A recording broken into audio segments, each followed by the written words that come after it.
Welcome back. I'm glad you're here for this second session of this this 4-module training on psychological first aid. What we're going to do today is we're going to focus on skills to help you make a quick, effective connection with people who are in distress, people who are dealing with a disaster, the kind of people that you have to deal with. Just a little bit of background. This training is adapted from a psychological first aid skills training originally created for NERTs, Neighborhood Emergency Response Team members, which is a subset of CERTs, funded by the San Francisco Department of Public Health, through SF CARD, San Francisco Community Agencies Responding to Disaster, written by myself and by Susan Schmitz, who has a master's in international disaster psychology, and then with feedback from Captain Erica Arteseros of the San Francisco Fire Department, Terry Dowling of DPH, and Shea Valdez, and input from the NERT volunteers. So it's been adapted for a broad range of people with all of the demands that you face. So last time, the first module is coping with stress. This module is going to focus on making fast connections, and then the following 2 modules are going to be handling difficult, challenging reactions, such as anger, which was a big one in the pre-course survey, and then techniques to help you avoid personal burnout and to maintain your ability to keep doing the amazing work that you do, which I know how challenging it is. So each module can stand alone, but they build on one another. So, for example, the previous module, Coping with Stress, you learned the common effects of stress. You also got to identify your own personal stress signals, so that what lets you know, how do you know when you're starting to get stressed? For me, my jaw muscles get tight. I've probably been bruxing. I can get neck and shoulder pain. There are a couple of other, signals that I get. Some are specific to certain types of stress. So, there's a lot of overlap, and yet there's individuality in how you know. And then we focused on skills to reduce stress and then increase coping and resilience, because the more you know how to cope, the more resilient you feel, the more you buffer yourself from the negative impact, the harmful impact of repeated or prolonged stress. We talked about signs of problematic stress reactions and gave you some information for more information and more resources. So here's a quick recap. Here are some of the really common responses to stress. So you can see it affects the body, it affects your thinking and your memory, it affects how you feel emotionally, and it affects what you do. And you want to be prepared to expect this in yourself, in your coworkers and teammates, and in the people that you're trying to help. You just kind of take it as a given that in stressful situations, this is how people are going to be functioning. And then you adapt what you do to take that into account. And here's just a quick review of the stress skills, the tools that were taught. The 4 for calm breathing, diaphragmatic breathing, and we talked about why that helps reduce the body's response to stress. The idea, it's time to take 5, a mini mindfulness technique using imagery, and then your own personalized stress management worksheet. So building from that, today, we're going to focus on these particular concepts and skills and tools. How to use what's called emotional contagion to help other people, to specific things that you can do physically, vocally, verbally, to come across as calm, caring, and competent, which is going to make you more effective in making connections. And then ways to create fast connections with people you're trying to help, and some phrasings that may help increase compliance with instructions. So, Why are these connection skills important? And why is it important to practice them? We practice them because what we practice gets overlearned. The more you practice something, the more it becomes part of your memory, part of muscle memory, as it were. And the more these skills are available to you when you need them. And remember, memory can be disrupted under stress. So you want these skills to be so overlearned, so part of you, that you can still access them relatively easily, even when you're stressed. And the benefits are enormous. Benefits to you and to the people that you're trying to help and to your teammates. You know, skillful interactions help reduce everyone's distress in the moment and therefore increase their cooperation with you. And then long-term, as immediate emotion and distress is decreased, it also decreases the chance of lingering severe post-traumatic symptoms. So it facilitates recovery, both for you and for the people you're trying to help. Again, the more prepared you are, the more resilient you are. So the goals are to help lower overwhelming emotions, help the people you're with perhaps learn ways to calm themselves or be calmed with you. And then in the next module, we're going to talk about dealing with very challenging reactions. But right now, these are basic communication tools. So they're based on both research and clinical experience, and are consistent with like Red Cross and FEMA and SAMHSA courses. So I mentioned emotional contagion. You know, what are we talking about here? You know, basically emotions, we pick up one another's emotions. And this happens unconsciously. It happens automatically. Now, there are some exceptions for people who are psychotic, may be more sensitive to emotions or less. People who are on the autism spectrum may be less sensitive to emotional contagion. But in general, people automatically and unconsciously, involuntarily, pick up and resonate to other people's emotions. They're actually mirror neurons in the brain, which are probably the anatomical basis for the capacity we have to be empathic and to understand someone else's experience. So there are advantages and disadvantages to be able to resonate to someone else's emotions, right? Disadvantages are, if they're sad and grieving, you can feel that sadness. If they're anxious, you can get more anxious and stirred up and worried and panicky. If they're stressed, you can get stressed. If they're angry and defensive, you know, if they're demanding, they're irritating, you can get angry, or you can try to defend yourself in a reactive way. And if they're in pain, sometimes you can actually find your body almost mirroring their pain. Dr. McMahon? Yes. I don't believe you're sharing your slide deck yet, if you were hoping to do that. Oh, good grief. Thank you so much. Okay, I thought it was a good review. Yes, indeed. All righty. So I beg your pardon. I was so eager to start, I forgot to share screen. All right, here we go. Sharing the screen. I'm going to go back to the PowerPoint. All right, I'm going to back up real quickly. So 4 modules. Here's what we covered. Here are the common reactions to stress. Affects the body, affects your thinking, affects emotions, affects actions. And remember, this is true for you, this is true for your teammates, and this is true for the people you're trying to help. So you just got to be prepared for it and take it into account and expect it. These are the tools that we taught in the first module, ways to calm the body, activate the parasympathetic branch of the nervous system as opposed to the fight or flight sympathetic branch of the nervous system, and a couple of other tools. And you end up with a personalized worksheet. And this is what we're doing today.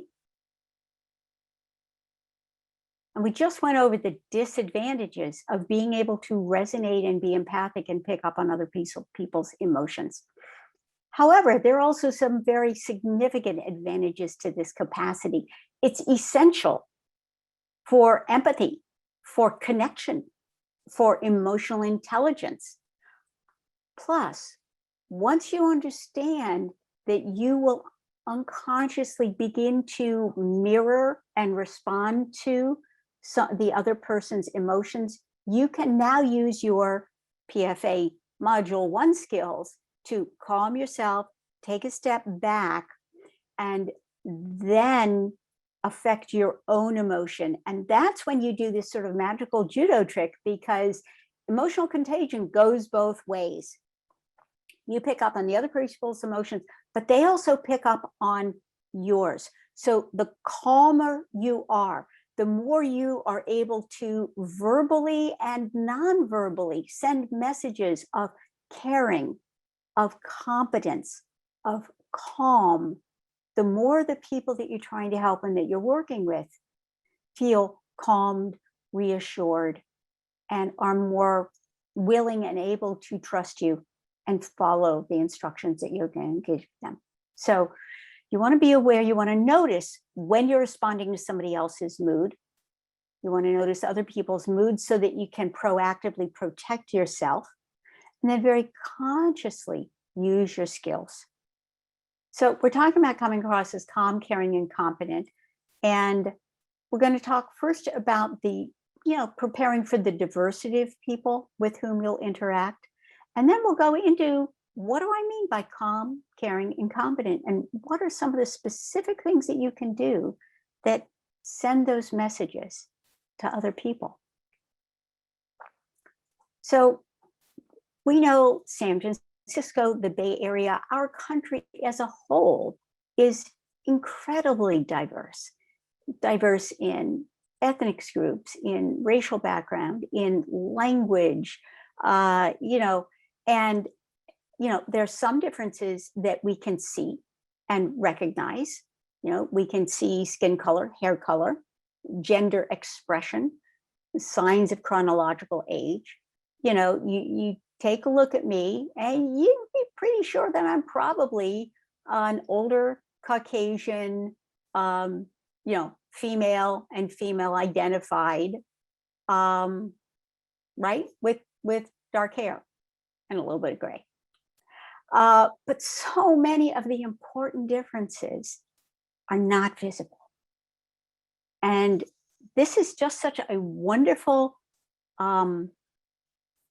visual explication, description, delineation of what we can't see. We can see these things and make some guesses, but there's so much we can't see, like someone's value systems, how they learn, what are their political views, their life experiences. Their life experiences are going to inform how they see you, how they respond to you, the skills that they have, their personality style, what languages they speak. There's so much that you don't know. And just simply remembering that and being aware of there's more to this person than I can see on the surface, and being aware of, one's own assumptions. Frankly, I've had to confront my own aging prejudice, right? I think there are a lot of prejudices that we don't step back to look at. But if you're dealing with people of all socioeconomic backgrounds, of all ethnic backgrounds, of all ages, who are under stress, you want to really think,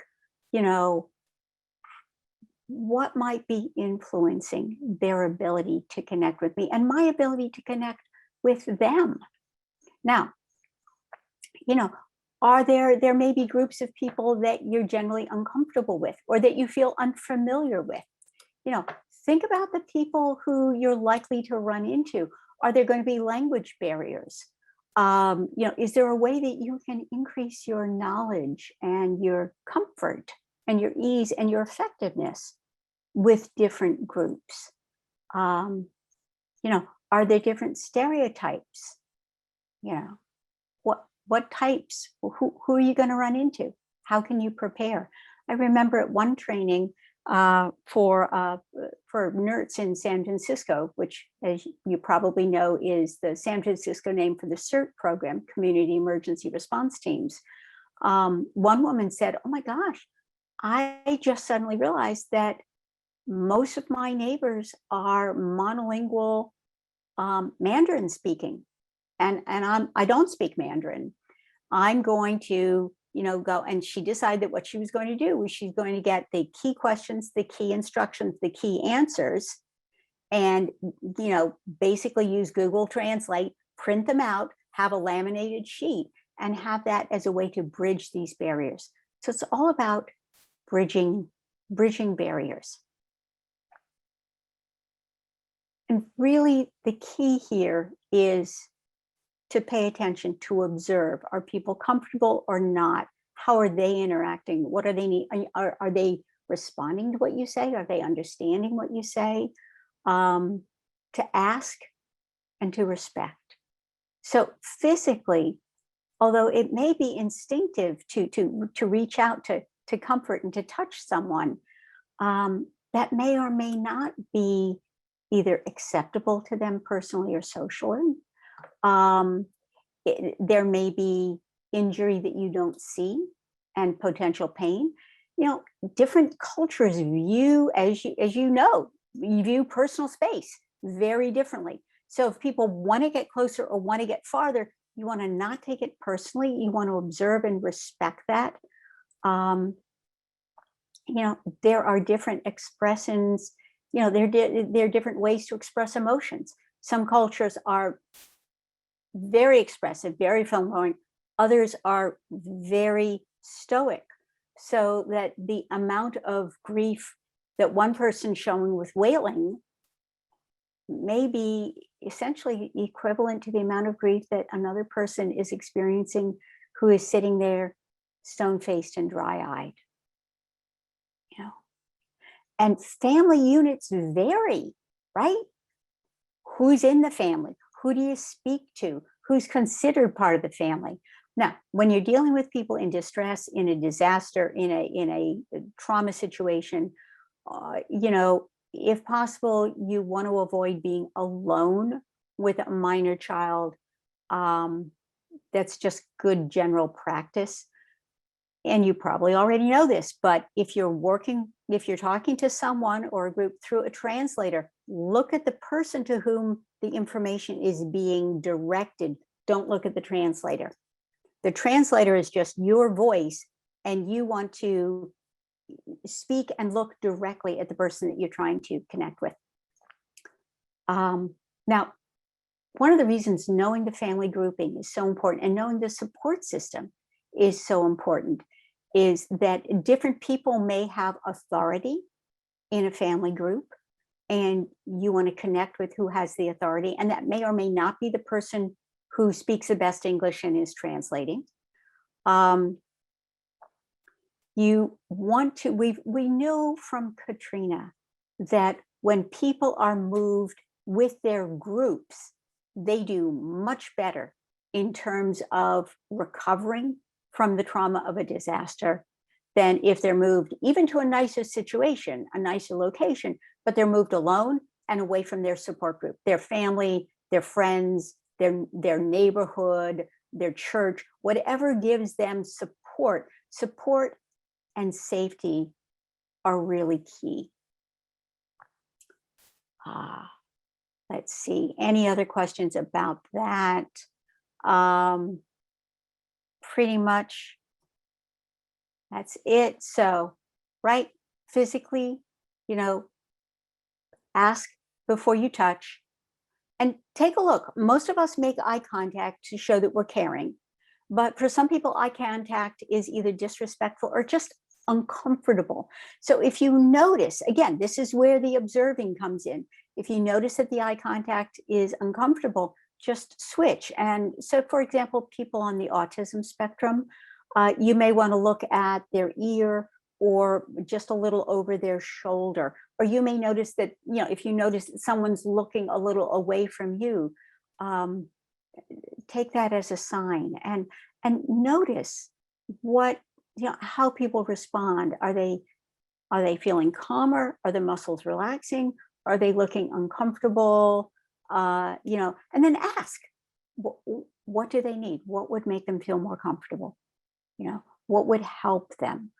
And taking into account that the volume and speed of language is going to vary with cultural norms.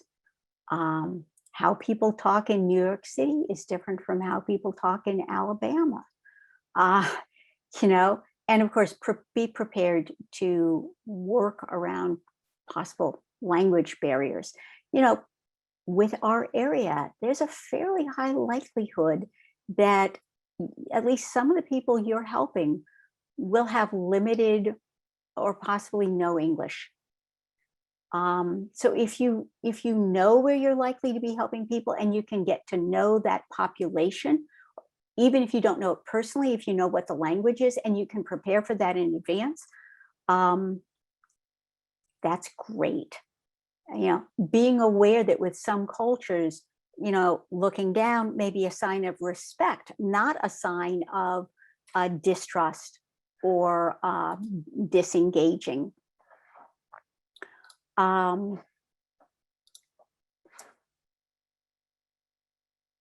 So, think about if you had to give key information or key instructions non-verbally, how would you do that?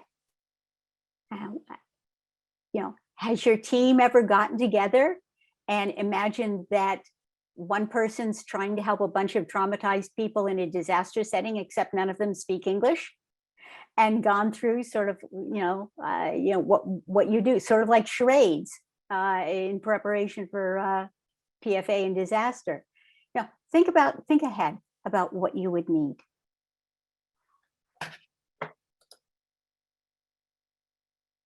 So take a second right now and just write down, what are the issues that you have encountered or that you can predict that you're likely to encounter?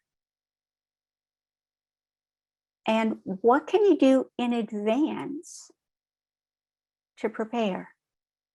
So I'm going to stop the screen sharing for a minute and let you do that, so that, I'm going to encourage you, as you feel comfortable, to put these in the chat. What issues you encounter and how do you prepare for them? Because just like the woman who said, oh my gosh, I'm going to go to Google Translate, I'm going to go and print out the key questions and the key answers and the key, the key instructions, and I'm going to laminate it and I'm going to have it in my Go Kit for disasters. We can share useful information and clever ideas. The point always with this is to plan, to prepare, and to do what's called in the book Intuition at Work, to do a pre-mortem. Exactly. So, the elderly, a lot of hearing issues, and not, those hearing aids, they may well have fallen out. So pen and paper. I worked with Kaiser Psychiatry in Fremont for many years, and California School for the Blind and School for the Deaf is in Fremont. And so when I couldn't get an ASL interpreter, I typed and they typed. People in industry are willing to take risks. Yes, that is a problem. That's a real problem. And that's one of the things that we do when we're stressed, is we push ourselves and we take risks and we ignore. Unintentionally misgendering someone. Yeah, observe, ask, respect. It all gets back to that. You make your best guess, but ask. It's hard to go wrong if you respectfully ask. Right. Ah, so yeah, if you've got a neighborhood group and you find people with different skills, different language skills, different cultural knowledge and skills. Um, I know when I was still working in Fremont, I spoke with our Indian MDs all the time about the cultural norms because there was a very large Indian and Pakistani population in Fremont. So the beauty of looking ahead, of doing this planning, this preparing, and this pre-mortem, okay, which I think I mentioned in the previous module, this wonderful book by Robert Klein called Intuition at Work. And he talks about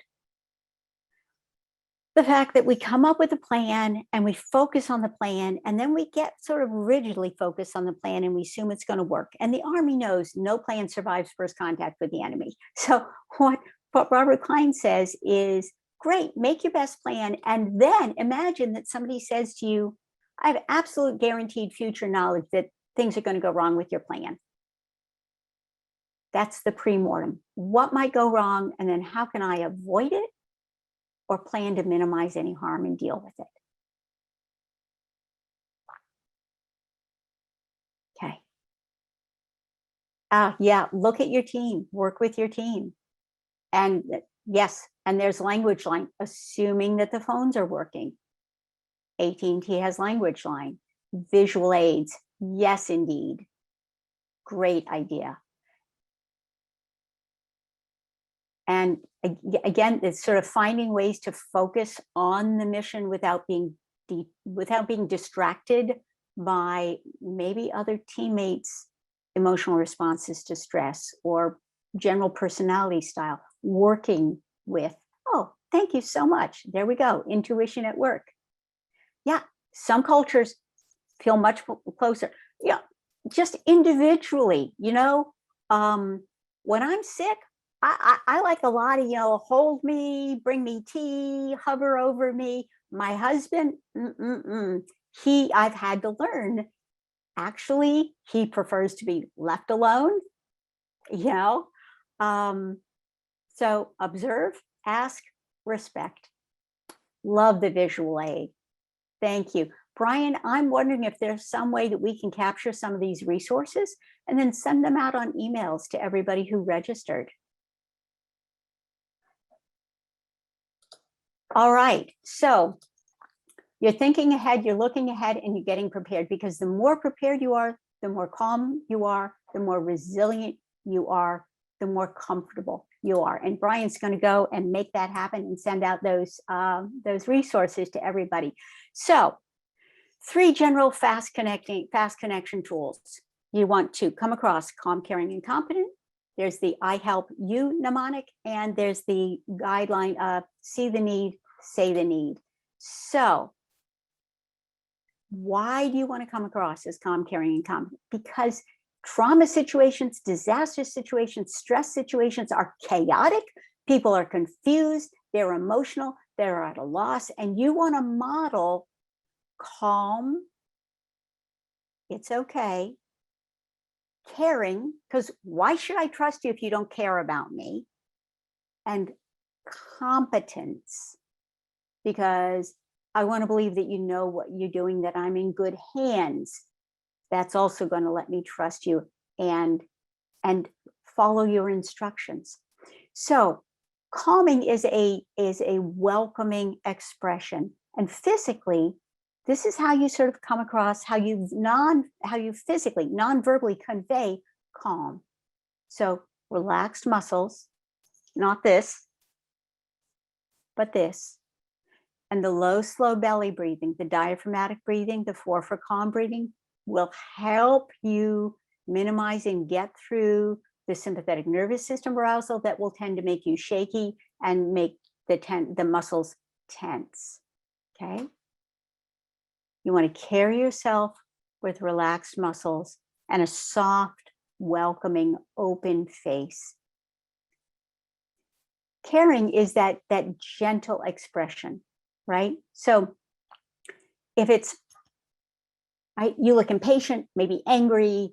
Caring is, think about how you look at babies, right?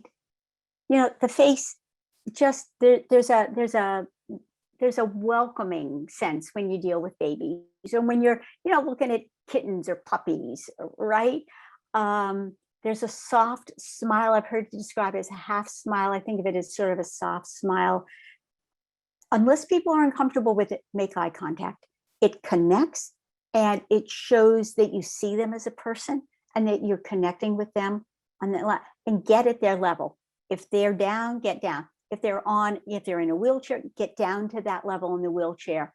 Both my father-in-law and my mother-in-law had to be in wheelchairs at a while, and it was just infuriating to me how many people would stand up and talk to me when they really meant to be talking to my in-laws. Talk to the person that you're talking to, right? So that comes across as caring. It shows caring. And then you want to convey competence. So you want to look and act like you know what you're doing, because your confidence also reassures and calms other people and makes them more likely to trust you and follow your instructions. So no pacing, no hand wringing, no fiddling, right? And your mantra, which I've taken from Special Forces, is in emergency stressful situations, the first thing you do is stop, take a second, slow yourself down. 4-foot calm breathing is good for that. Think, and then act. Okay, stop, slow, think, act. And you'd think Special Forces would be like, get in there and get it done, jump in. No, no, no. This is their mantra. The more stressed you are, the faster you should stop, slow, think, and then act. It won't take long, but it will make you more effective. So, summary of the tools, right? You want to come across as calm with relaxed muscles and slow breathing. Caring is that gentle expression, eye contact, and getting onto their level. And coming across as competent is purposeful movements, and just reminding yourself, stop, slow, think, act. So these are physical ways to convey calm, caring, and competence. Now let's talk about verbal ways, vocal ways, tone, okay, pitch. So a warm, soothing tone is much better than a kind of high, not calm, fast, calm. That's not soothing. I could feel my own heart rate increase as I just said that, right? Voice pitch carries meaning and impact. If you're talking to someone and at the end of every phrase and at the end of every sentence, your voice pitch goes down, like you're noticing that I'm doing, it has a certain impact. If, on the other hand, at the end of every phrase and at the end of every sentence, your voice pitch is going up, you come across as questioning or anxious or impatient, right? So lower pitch, particularly at the end of phrases or sentences. Adjust the volume. You may need to be softer, and paradoxically, the louder people get, the softer you want to get, because people tend to match your voice. But adjust as needed and pay attention to your intuition, right? This is all, none of this is a rigid straitjacket for you. These are guidelines or tools that you use as appropriate. The pace of speech may need to be slower than usual, and you want what you say to be short and simple. Remember the impact of stress on cognitive functioning, on thinking, and the ability to take stuff in. People literally have trouble hearing, remembering, understanding. So think about the key instructions you're going to give, the key questions you're going to ask. How can you make them as clear and short and simple as possible so they can be easily repeated, and so that it's really just one thing at a time, one question or one instruction, understanding. And it's interesting, when we're excited or when we're on the verge of tears, our vocal cords contract and the pitch goes up. Okay. And there's a wonderful note. We never know what else has occurred in someone else's life. And this is so true. Again, we're back to respect. People may or may not be able or willing to discuss something, particularly in a non-private area. Because again, people in stress, in some ways, it's as though their skin's been torn off and their nerves are just right there at the surface, right? And any past trauma so easily gets activated and tapped into. And then the emotional responses to that trauma of regression or anger or lashing out, right? All right, so we've talked about what do you do physically? What do you do vocally? So take a second right now, because we haven't even talked about words yet, but take a second right now and just physically portray being upset, uncaring, and incompetent. So the muscles tight, you're breathing tight here, you're angry or you're scared, you're looming over somebody or you're wringing your hands and it's a loud, high voice because you're angry or you're upset or you really don't know what to do. So just notice what that felt like. And now, very deliberately and physically convey calm, caring, and competence. Muscles relaxed, lower, slower voice, warm voice. Sometimes heard this described as late night DJ. What was the difference between those two? You might even just put in the chat, what happened in the body? I mean, I sat up, the muscles got tight, got high and tight and tense. The vocal cords constricted. It felt bad physically and emotionally. And I could feel myself calming down as I just deliberately portrayed physically the indications of calm, caring, and competence. So as you notice how that feels, how one feels versus the other, you're going to be more able to note, to notice, and to then adjust how you're coming across. Yeah, ran out of air. That's right. When we're breathing high and tight and the muscles are tight, part of what happens is the diaphragm, the abdomen tenses, almost like to protect our soft underbelly. And now we have a much shallower amount of lung area, lung capacity to breathe with. And then we're using it because, we're yelling, or talking in an anxious way. So physically, so this is all before you've even said a word. This is just vocal tone and pitch, how you speak, how you hold yourself. So let's move ahead to what are some things that you can say? They're going to help foster a fast, effective connection. So I like the mnemonic for this of I help you. This doesn't take long, but to just say, hi, I'm Elizabeth, I'm here to help, or, I'm a firefighter, I'm here to help, or I'm with emergency response teams, I'm here to help, or I'm here with public health and we're here to help, whatever. Maybe you say who you are in your role, but just very quickly, you want to get two messages across. This is who I am. Here's my name. I'm a person. I'm here to help. And then you ask, what's your name? I help you. You make that personal connection. And the reason for that is giving your name makes you a person to them, right? Making it explicit, I am here to help, increases the chance that they'll trust you. You've just made a public commitment that you're here to help them. And you get their name. Not only is it respectful and shows caring, but it's the best way to get somebody's attention, to bring them back, to reorient them. And it's a powerful tool that you're going to want to use with people, particularly with people who are overwhelmed. Now, I like to offer a physical connection. Now, again, within the context of ask and respect, right?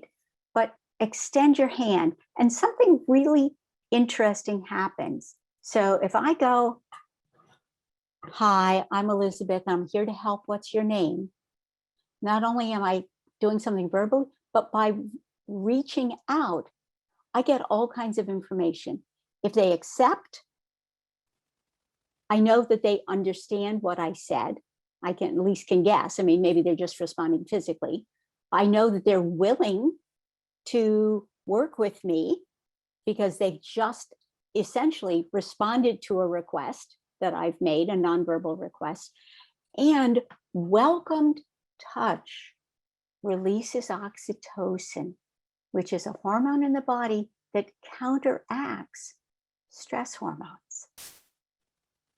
It helps foster closeness, trust, which is exactly what you want.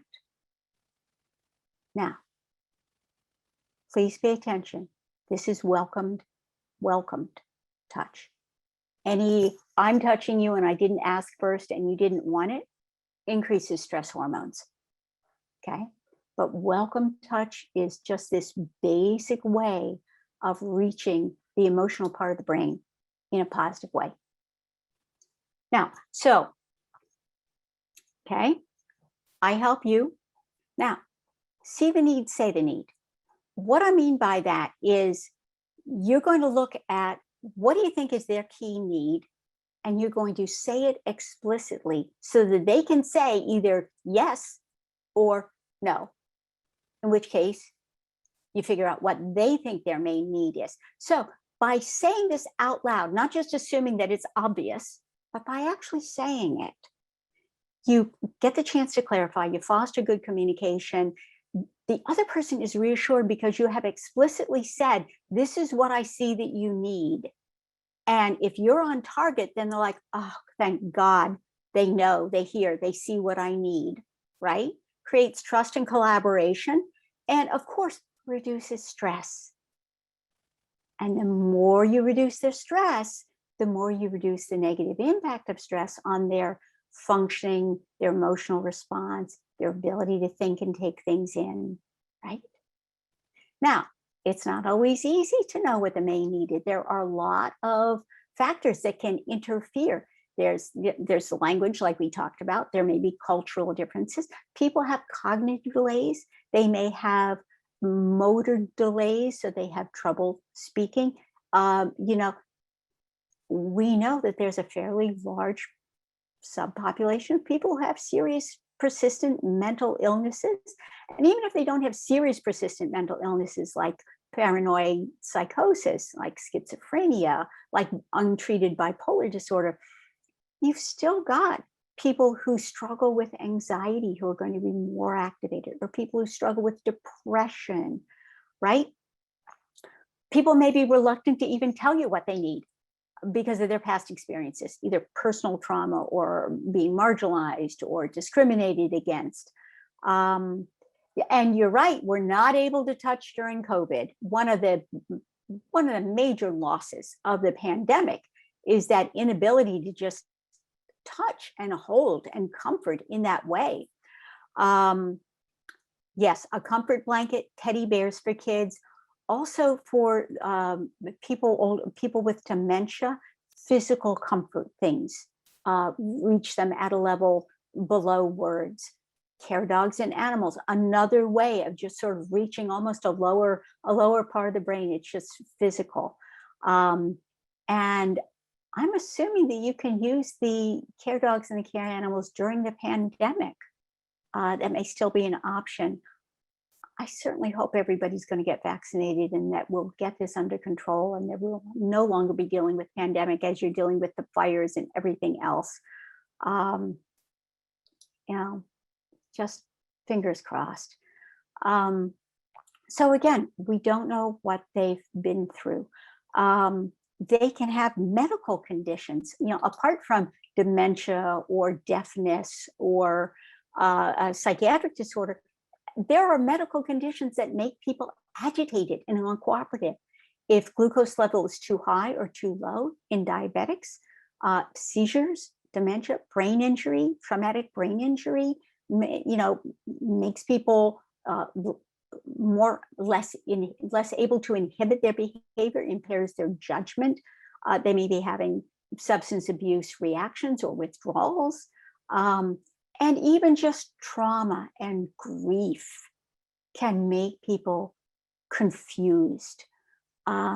There's an interesting course. A lot of this is taken from SAMHSA's course, Substance Abuse and Mental Health Services Administration. It's a government agency. Their online course called Creating Safe Scenes, which is a course very much like this in dealing with individuals in crisis, particularly due to mental health or substance abuse, right? So being aware that there can be a lot of difficulty in assessing the needs, here's a guideline. If it's a really important question, try to find 2 ways to ask it. It both gives the other person more time to think, and it also gives them a different perspective to think about it. So for example, you might say, do you have all your medicines? And somebody would say, yeah, I have my medicines. And then if you say, is there anything that you'll only occasionally take? They're like, oh yeah, oh, my nitroglycerin. You want to know about that, or the Fosamax that they take once a week or once a month, or right? Prepare yourself as to how you're going to respond when people begin to pour out their unsolicited stories of trauma or loss or grief or disaster.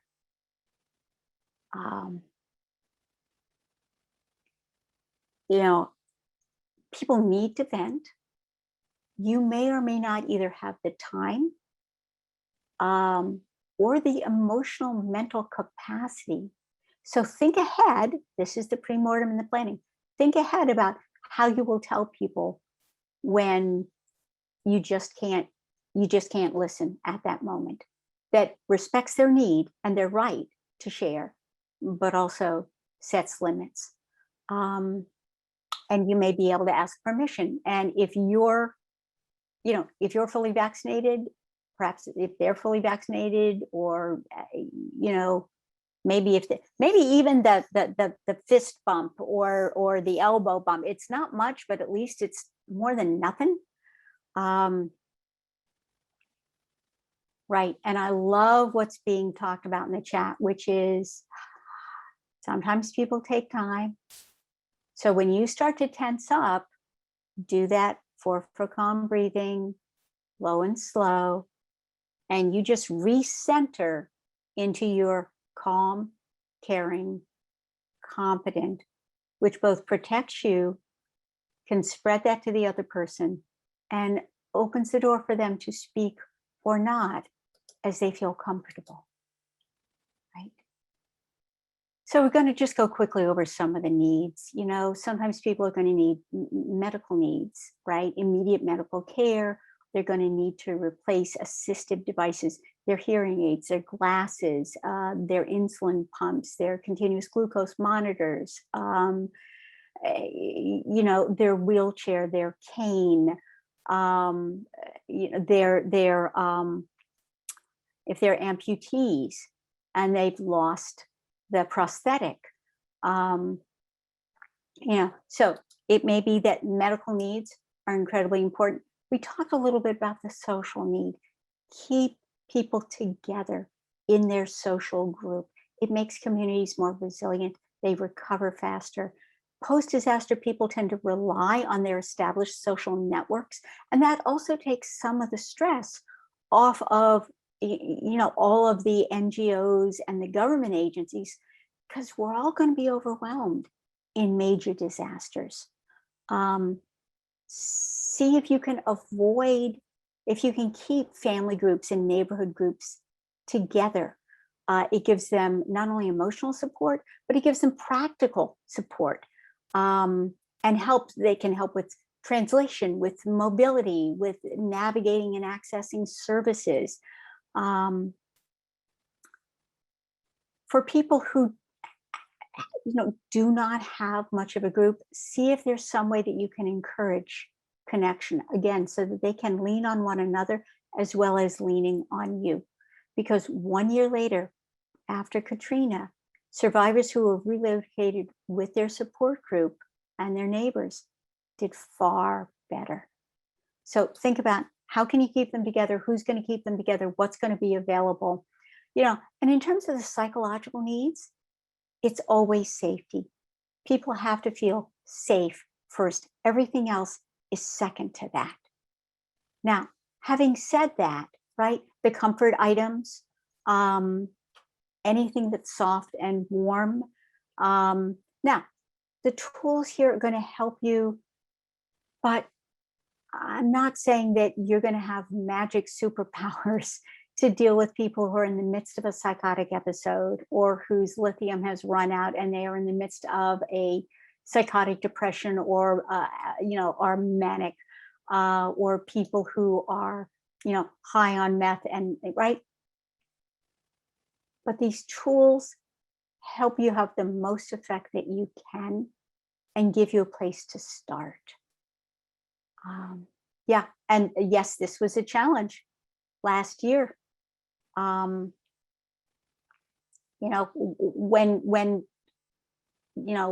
COVID required separate housing rather than congregate, so you lose that whole community social support, and we know that loneliness is terribly stressful. So then you get more stress hormones, not a good thing. And I also love the point that's being made that, right, there's just like we talked about non-verbally, how you send calm, caring, and competence. Non-verbally, you express a head nod, a smile, an openness, and some more resources, which Brian is going to share with everybody. So again, the main focus is make sure they're safe, then look for everything else: medical needs, psychological needs, social needs, housing need. What do they need? And then be specific. So you see what you think is the top priority need, say it specifically. And the other way that you use see the need, say the need is with emotions. You're scared, you're angry, you're upset, you're sad, you're confused, you don't know what to do, you're not sure what to do first, you're going through a hard time. Emotions are in some ways processed on a lower part of the brain, and that lower part of the brain tends to express emotions physically as well as through the feeling. When you put a name, when you put a label, when you say what the emotion is, it helps calm down the intensity of the emotion and makes you more able to cope with it. Okay. So think about what you're going to run into. What are your resources? What do you need to know in advance? How are you going to get information about the resources? How are you going to help set up or contact or help survivors or trauma victims or whoever you're working with contact those resources? Yeah.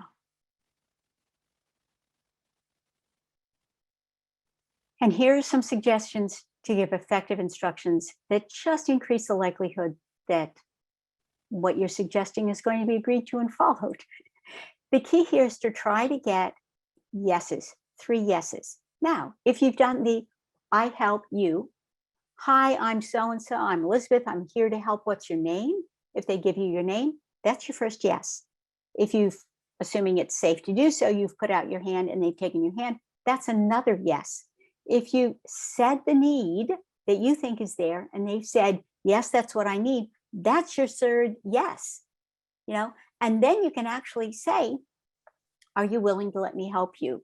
Or, can you move? Can you walk? Can you this? Can you that? Can I help you? Can I lift you? Can I connect you with, will you do what I say? Are you willing to? And there's a little bit of research that indicates that using the phrase, are you willing to, whatever, may increase responsiveness and willingness on the other person's part. And I'm not sure why, and there's some interesting theories, but you know, anything that conveys respect and that conveys choice, but that leads them into being willing to follow your suggestions is a good thing. So sort of asking, are you willing? Maybe one of those phrases that increases that. Another, what I think of as a magic word, is because. When somebody just tells you to do something, but they don't tell you why, you're like, well, maybe. If a doctor says to you, take these pills for 10 days. Okay. But what if you feel better after 3? In fact, what if you feel better and the pill's giving you side effects? Unless you've been given a reason to continue, you're liable to throw it away and maybe end up with a worse and more antibiotic resistant infection. Because gives you a reason, gives the person you're talking to a reason to continue to do what you've asked.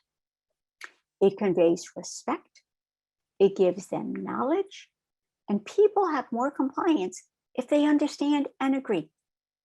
So whatever you're asking them to do or explaining what you're doing, right? And it can be because, or in order to, or so that, any of those synonyms, right?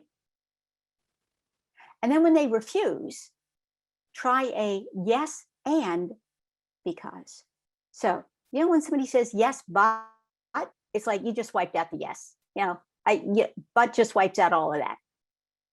But makes it, you're in conflict with somebody. Yes, and respects and acknowledges what they're feeling or what they're wanting or what they're thinking. And it lets you get back to what they need to do and why. Now, again, if they're refusing, listen, maybe there's some unmet need. And often the unmet need may be emotional, or it may be, no, I don't want to leave until I find my husband who's trapped.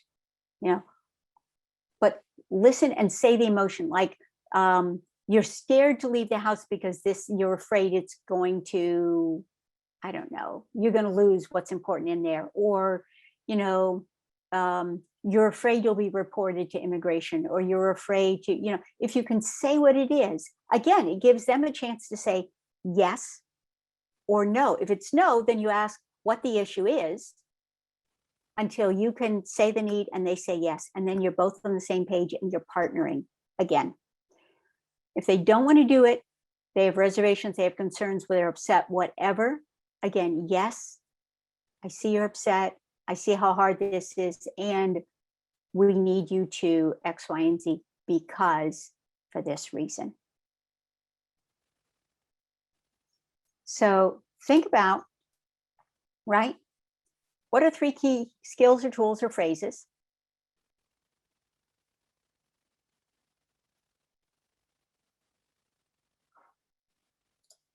While you do that, I'm going to look at the chat.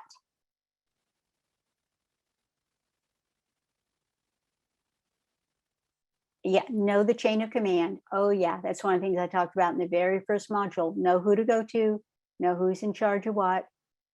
Yes, respect the vets. Yes, you're making that connection. And the nice thing about asking which service is some vets like being thanked and some vets don't. It's, generally it's a good thing to say and it's a respectful thing to say. But also the idea of asking what service you were in, that's a great question. Connects. So maybe you're going to use I help you, or yes and, or because. Maybe you're going to remember calm, caring, competent. And think about how you can use and how you can practice these. Now we're going to talk about a skill for you to take home today, which is realistic, supportive self talk, because what you say matters. Our words program our brain. So, in a difficult situation, or when remembering it, or thinking about it, or talking about it, listen to your words. Are you saying awful, horrible, I didn't know what to do, it was a disaster? Is what you're saying both objectively true, but also is it helpful? It's got to get through both those barriers. If it doesn't meet both those criteria, why say something that's not helpful? It will increase your stress, your demoralization, your risk of burnout, right?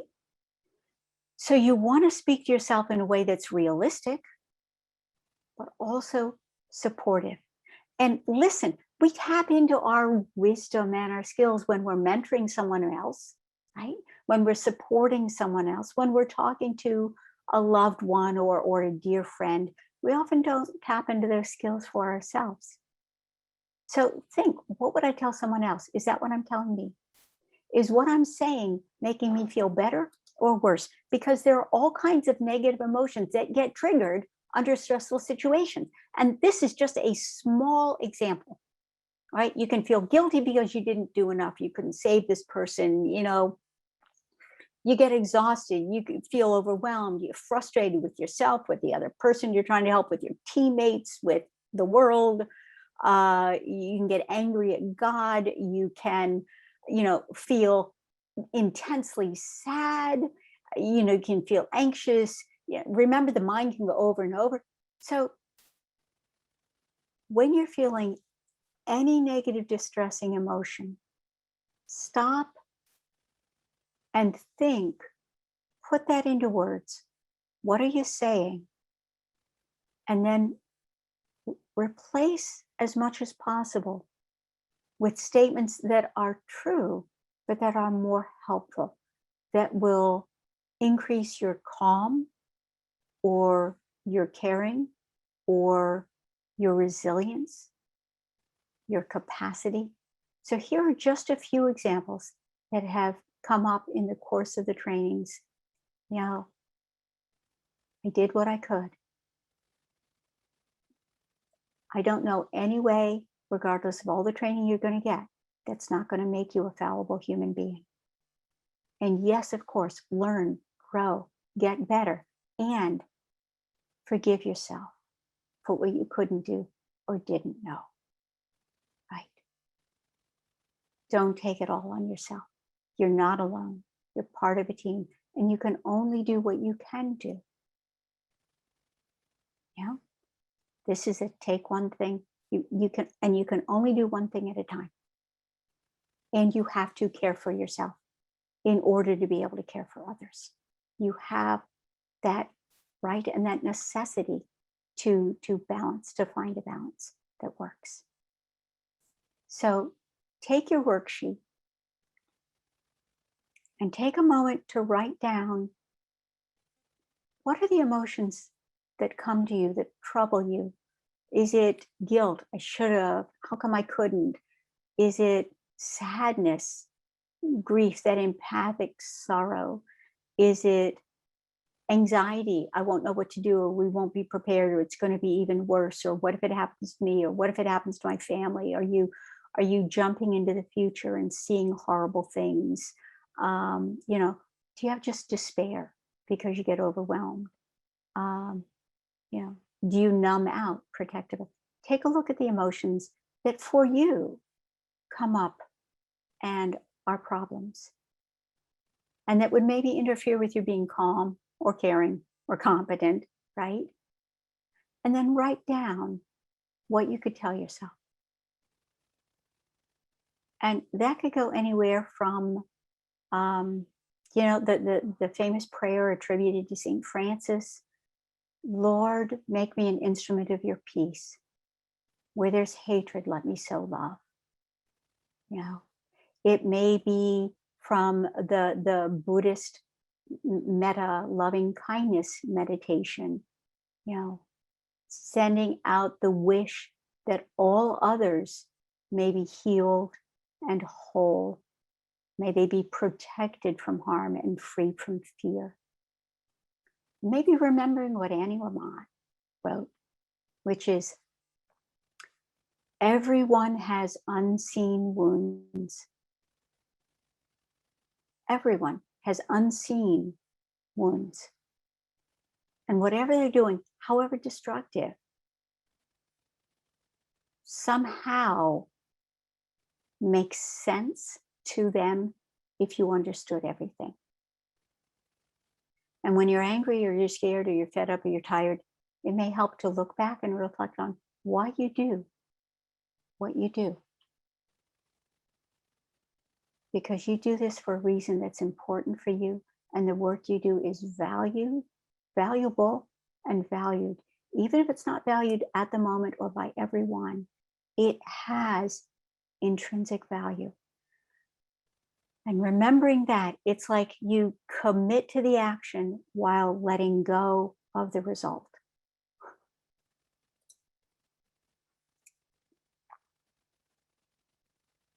Okay, so services for vets, volunteering between events to build up additional skills. Yes, yes, yes, yes, yes. Because the more you practice, the more it's going to be there. The more time goes between, yeah, I learned it, yeah, I practiced it, but I haven't used it for a while. It erodes, kind of like, I'd be in big trouble in France using my high school French, right? Don't make promises you can't keep. And that's something I talk about very specifically in the next module, about when you're dealing with somebody who's anxious or grieving and crying or angry or worried or scared. You can only be responsible for what you're responsible for, and that's the only thing you can promise. But you can think about what can you not only say to yourself that's realistic, but maximally supportive and helpful. Think about the phrases and the ways that you can explain things to survivors or the people that you're trying to help in the way that is realistic, but also maximizes helpfulness and supportiveness, hope and optimism. Okay. I contribute to peace when I feel compassion toward all those who suffer. Yeah. So I hope you now have some of those statements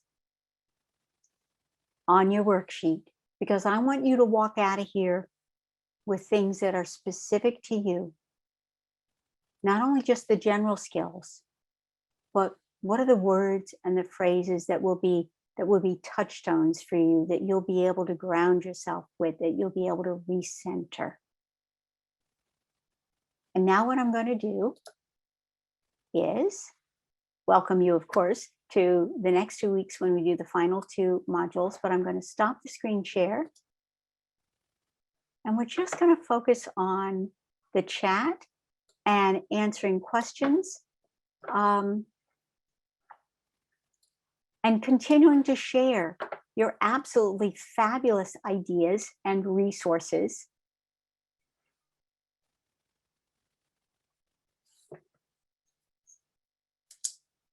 So think about maybe some of the skills you've used that I didn't touch on here, or examples of where you use these skills and they worked.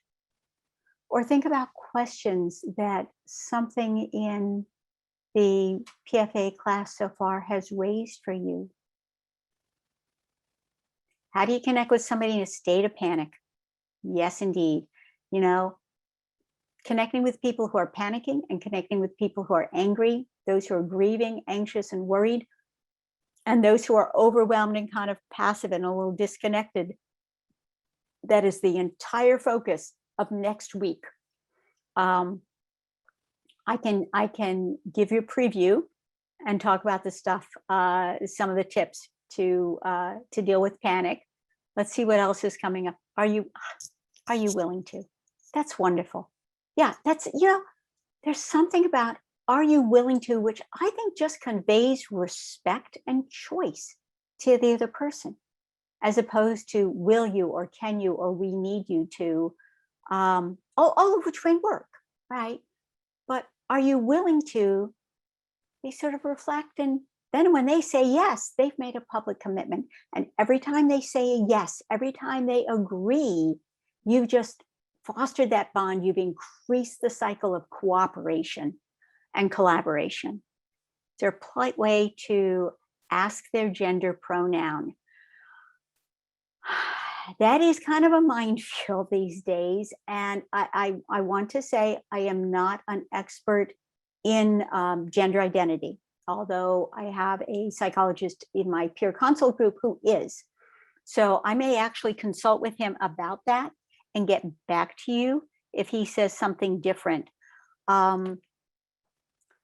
So it may be that we add a little bit to, hi, I'm Elizabeth. I'm here to help. What's your name?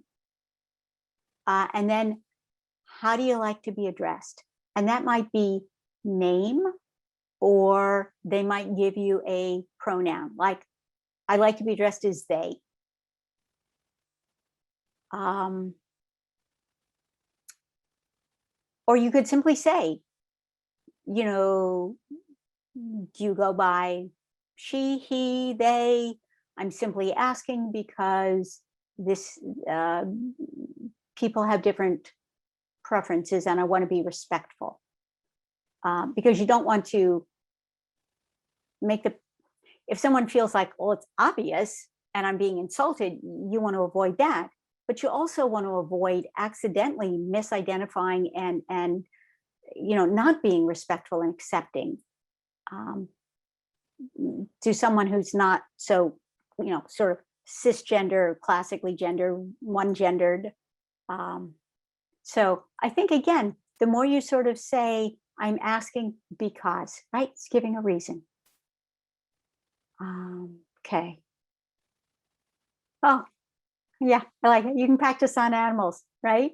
Calm, caring, the voice. Although with animals, I find out, a little, I use the baby voice more, but you could practice. You could practice the lower pitch, calm voice. Yes, recordings are available. We are recording this in the intention is to make it broadly available. So email Brian or Wendy Sewer. Yeah, email Brian. Okay. Great. And yes, these skills help dealing with the public when they're afraid. When they're afraid, they're looking for someone to take charge, to reestablish some safety, to reestablish some meaning and some, this is what we're going to do. We're going to get through. There's a book called The Worst is Over, and sometimes that's the phrase you can use, or we know you're here, or we're here to help, we're going to get you in touch with resources. You're not making a promise about what's going to happen. So think about, again, how you can say things that make the other person feel cared about and feel hopeful. Hope helps people survive. When you don't have hope, when you feel alone or abandoned, it's really easy to give up. If you're drowning in the ocean and there's nothing around, it's easy to just sink sink under the waves. If a helicopter drops a piece of wood to you that you can hold on to and say, it's going to take a while, but we're going to come help. We're going to be there for you. We know you're here, right? All of a sudden, you can last longer. That's what you're trying to give these survivors. There's something called we basically live up to the narrative. We live up to the story. And in our lives, we're given good, helpful stories. You can do this. I'm proud of you. You're a survivor. And we're given damaging, unhelpful stories. You failed. This is a mess. Things are going to pot. There's just no hope. And then we act on those stories. You want to give the most powerfully encouraging story you can within the limits of truth. So you never say everything's going to be okay. You don't control. You don't know the future. But you can say, we have resources. I'm here to help. I'm trained. You're in good hands. We will work on this. Whatever is appropriate. And this is something, if you work with people with substance abuse, right? You always want to hold out the hope, even if they're not ready now, even if they relapse now. There's a hope in the future. You want to hold the hope and keep the door open. I remind myself, I don't know what happened. I don't know what happened last night, last week. Have they been abused, beaten, mistreated in other ways? Are they dealing with chronic depression? Do they have a difficult personality, that they were born with a difficult temperament? There's so much that we don't control, and so much that you don't know about the other person. And it helps you feel calmer if you can think they're doing the best they can, right? Sometimes when dealing with someone who's particularly difficult, I sometimes envision them as the infant that they were originally, right? Because we offer unconditional love to infants, and we realize nobody's really born into this world and in their first moment of life says, I think I want to become a miserable person, screw up my life and make life miserable for everybody around me. I mean, something happens to children, and sort of remembering that somewhere in this person is still that child may help.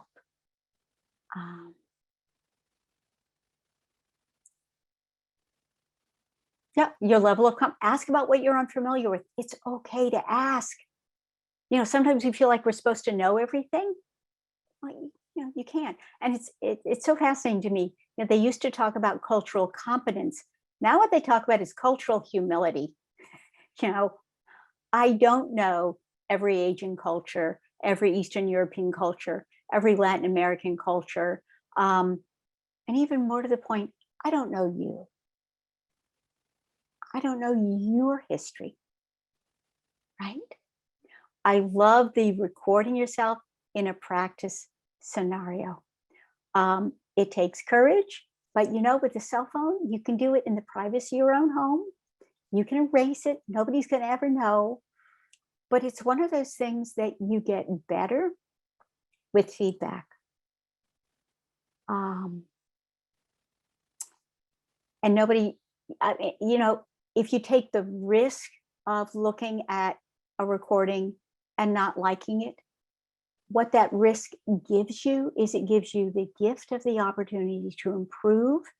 And then you get the confidence of, I know I've improved because I've seen it.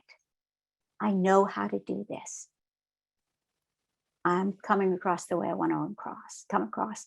And that's worth a little transient discomfort in my book. The other thing is, pat yourself on being courageous enough to do it. And when you think about doing it, use realistic, supportive, true, helpful self-talk.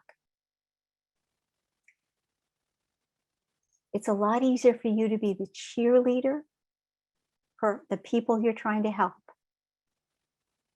if you've been the cheerleader for yourself. And you practice being a cheerleader for yourself. And you practice really listening to, what are you saying? How do you talk to yourself? How are you making sense of things? And does that story help you? Someone who worked in pain management will do our best to assist you, or will assist you as soon as we're able, right? Because if I feel like I don't know when you're going to get to me, I'm going to feel anxious, stressed. I'm going to get more demanding. My muscles are going to tense. My stress is going to go up. My pain level is going to go up. If I know you see me, you care, and you've seen my need and will be doing what you can, then everything calms down. Yeah, absolutely dissipates stress. And it doesn't make a promise that you can't make. Right, right.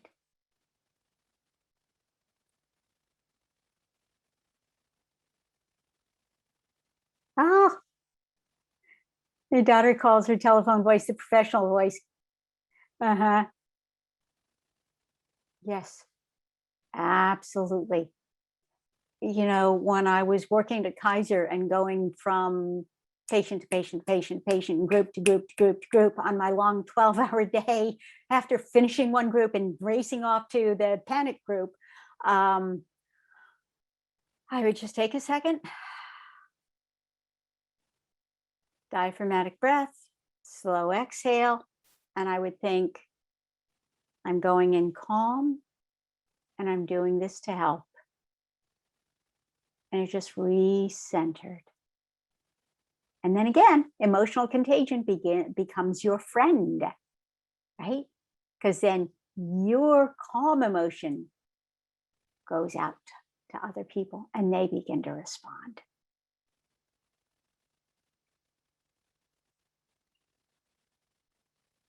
Yeah, yes. And basic hydrate, right? I mean, those basic stress reduction self-care skills, right? Not only the 4 for calm breathing, but when it's time to take 5, take 5. If your partner says to you, I think it's time for you to take 5, go do it. Listen to what you need. Hydrate, eat, rest, vent, exercise, pray, meditate, but listen and do what you need. Remember your stress management skills and make sure that you use them. Sometimes we write them down. We say, yeah, right, I got the skills. Yeah. And then we get caught up in being stressed. So the more you're aware of your stress signals, your voice gets higher, tight, your shoulders get higher, tight, your breathing, your mind starts to spin. Whatever the signals are for you, you get irritable or anxious or sad, or knowing those signals, you can then use your skills to reduce the stress and protect from the impact of stress.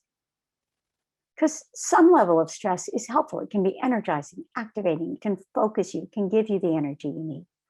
But higher than you need interferes, and prolonged high can actually, over time, cause damage to the body. So these are important skills. And I think I'm going to hydrate right now.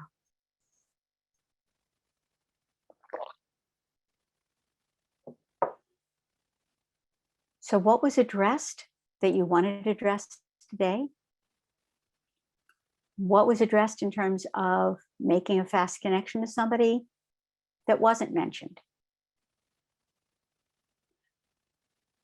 And we're going to talk a little more next time about some more physical postures, but clearly approaching somebody like this or like this is not a good look, right? Relaxed muscles, welcoming face, low voice. There was a question, I think, that might have come in after the last session about what you do if you're dealing with a huge group of people. And I know that in Katrina, in the sports dome, the physical triage was basically everybody can stand and walk, move over there. Everybody who can sit up but is having trouble walking, raise your hand. Just really, really basic. So it may be that you're having to talk to a whole crowd again, it would be, hello, I'm Elizabeth. Probably you want to give your authority for a whole crowd. I am here to help. And then saying the need. I know you guys are scared. There's been a fire. You need shelter. Some of you need medical aid. Some of you may have lost belongings. Some of you may need medicine. Some of you are going to want to know where your family members are. And then maybe you divide the group up based on what their need is. But if you've hit the key needs, then the majority of the people in the group will think, okay, he knows what I need. She knows what I need. I've been heard. My need's going to be met. They understand. They're going to do something. Decreases stress, increases mental functioning, increases collaboration. Lifesavers. All right. Lifesavers as good for connection. You know, it's kind of like the teddy bear to the child, or the teddy bear to the demented elder, or the warm blanket, or, you know, again, it's like a physical expression of, we care, we see your need, you will be taken care of, we will take care of you, we are here for you. No promises other than those that you can keep, which is that you are there. You're there for them. And honestly, that's something you can be proud of every day. Okay. Well, tell you what, 3 Mesbit grandma gave me lifesavers. Yeah. My grandmother gave me sweet tea, made sweet tea. I still love tea to this day. All right. If there are any questions, put them in the chat right now. Otherwise, you know, it's 3 minutes before 3:30, before 3 o'clock. Thank you for coming. Thank you for attention. Thank you for doing the work you do. And I will so much look forward to seeing you next week. Take care. Have a good week.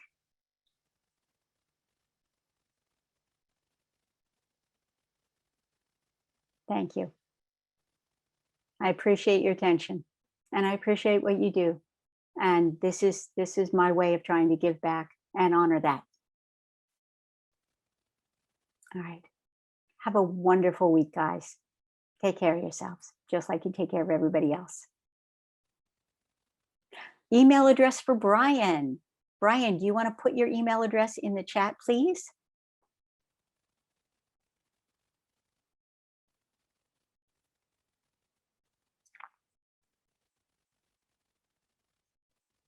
There it is, bhandley@baytep.org. Thank you. Yeah, the nice thing about these skills is not only are they good when you're dealing with people in crisis, it's just good life skills. You know, I use that realistic supportive talk, self-talk all the time. Anytime I'm upset about something, I'm like, okay, how could I think about this in a way that's going to help me function, going to help me cope, going to help me problem solve, and pivot to solutions rather than a focus on problems. Great. All right. All right, take care. Have a good week. Bye.